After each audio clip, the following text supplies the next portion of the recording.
How would a U.S. strike on Iran play out? February 22, 2026. U.S. carrier strike groups have surged into the Middle East as tensions with Iran rise.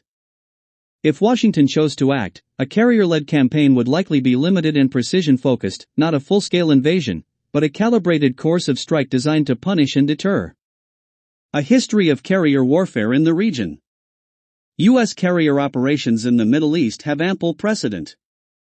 During Operation Praying Mantis, U.S. naval and air forces struck Iranian targets in response to mining attacks. In the Iraq War, carriers sustained high-tempo air operations, and during the campaign against Islamic State, they launched daily sorties from the Persian Gulf. The lesson is clear: carriers function as mobile, sovereign air bases. They reduce reliance on regional hosts and provide persistent strike capability. Geographic and tactical constraints.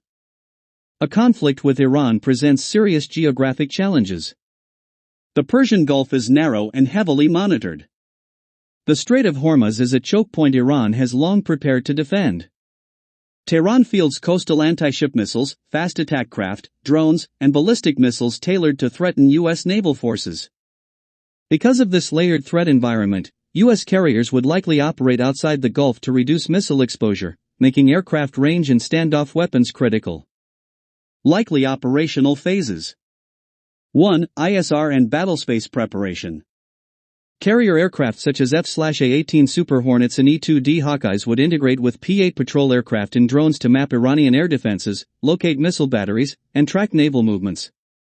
2. Suppression of enemy air defenses, SEAD. Initial strikes would target radar sites, surface-to-air missile systems, including S-300 variants, and integrated air defense nodes.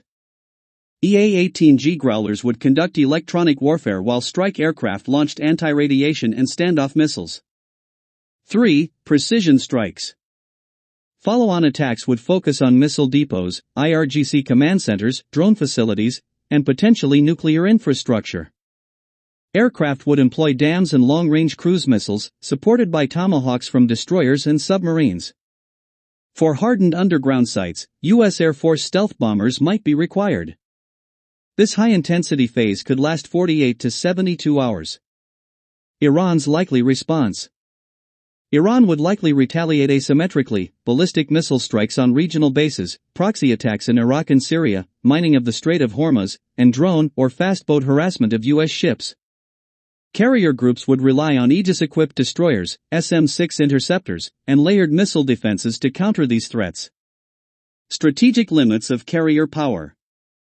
Aircraft carriers are powerful but limited tools. They are well suited for punitive or deterrent strikes, not regime change.